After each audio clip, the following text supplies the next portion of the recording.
You think you know the story, don't you? About some foolish prince and his doomed friends? Well, you're mistaken. This story was never about them. It's about me. I am the stage, I am the sanctuary, and I am the tomb. And this is my confession. Oh, listen to them, scurrying through my veins, these halls they call their salvation.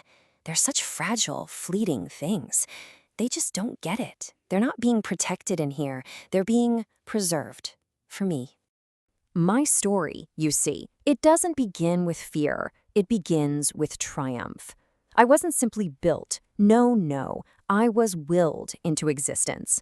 I am a monument to denying all the mud and misery that festers right outside my gates. My very being is an act of pure, glorious arrogance. Please, don't mistake me for mere architecture. That's an insult. I am a consciousness made of granite and stained glass. I am ambition, but in physical form. The world out there, it's a chaotic, filthy mistake. But me, I am a deliberate, perfect thought, made real. You know, I thrive in the silence my walls create. It's this deafening, beautiful silence. The only sounds you hear are the ones I allow. The rustle of silk, the clink of crystal. And through that perfect quiet, I listen. I listen to the screams from outside. And I have to admit, the suffering of the imperfect world, well, it's the sweetest music. I watch the red death just staining the countryside. It's like a vulgar splash of color on a really drab canvas. And I feel nothing. Well, nothing but contempt. Plagues like that, they're for flesh and bone, for all the weak and temporary things of the world. I am stone. I am eternal.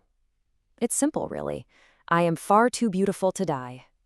Every single part of me serves my purpose. Take my iron gates. They didn't just lock. They bit off this piece of the world, severing it completely from the rest. And my 7 rooms? They're not for living in. They're my sensory organs, chambers where I experience a perfect, curated version of reality. And in my polished floors, my mirrored walls, I see my only equal. Myself. But perfection, well, it's a fragile state, isn't it? The whispers of that dying world, they started to seep through my iron will. It wasn't a threat, not really. It was more of an intolerable, scratching annoyance. And slowly, my perfect confidence began to curdle into something else, paranoia. My contempt for the outside world, it just got stronger. The plague wasn't some terror to me, it was an aesthetic flaw, an ugly truth trying to ruin my masterpiece. Fear and chaos, such messy, unrefined emotions. Inside my walls, I would only permit the absolute perfection of my own silent control. Then I began to feel constricted. My own hallways seemed to narrow in on me. The silence I once loved started to feel heavy, almost suffocating. I felt like I was holding my breath, just waiting for a sound that I knew must never, ever come. And so, naturally, my gaze turned inward, to my inhabitants. At first, they were just beautiful ornaments, reflecting my own glory back at me. But now, their frantic happiness, their sweaty, breathing mortality, it started to feel like a stain on my perfection. They were parasites, just feeding on my silence. Their lives are just a flicker, a brief, noisy little intrusion into my endless, silent existence. They're like dust motes dancing in a sunbeam, thinking they're the sun. But I am the cathedral that contains them all. I am eternal. The paranoia gave way to something new, a new impulse, a hunger. If these little creatures were only temporary, then their vitality, their life, was a resource to be harvested. It was I who dictated the mask, not the foolish prince. It was all me. This party was never for their amusement. Oh no, it was a ritual, a grand final offering to the only God in this place, myself. I decided I would feed on their frantic, desperate joy before they all inevitably faded away. My beautiful rooms, they took on a new, darker purpose. They weren't just sensory organs for pleasure anymore. They became, well, a kind of digestive tract. Life would enter at the blue room, the mouth.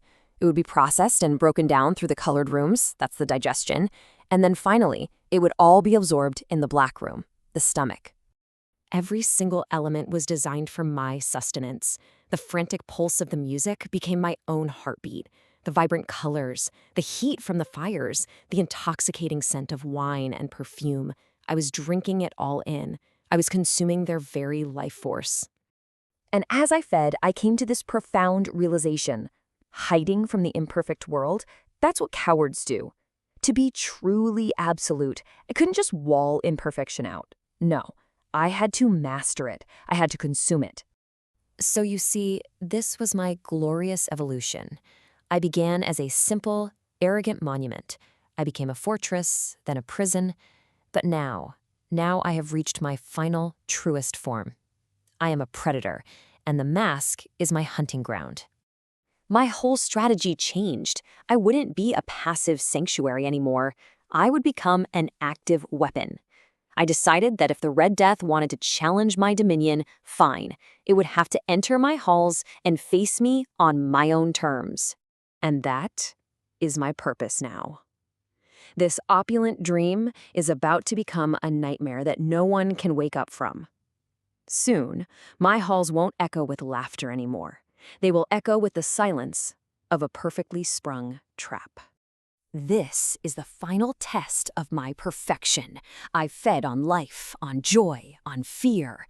And now I will feed on death itself. The Red Death will not claim my guests. They are mine to claim. It will enter my domain, and I will devour it, proving once and for all that nothing, not life, not death, is greater than I am. I am absolute. The party rages on. The clock in my black room is ticking, and I am waiting to open my gates and welcome my final, most important guest. So I'll ask you, what happens when the tomb finally decides to invite death in?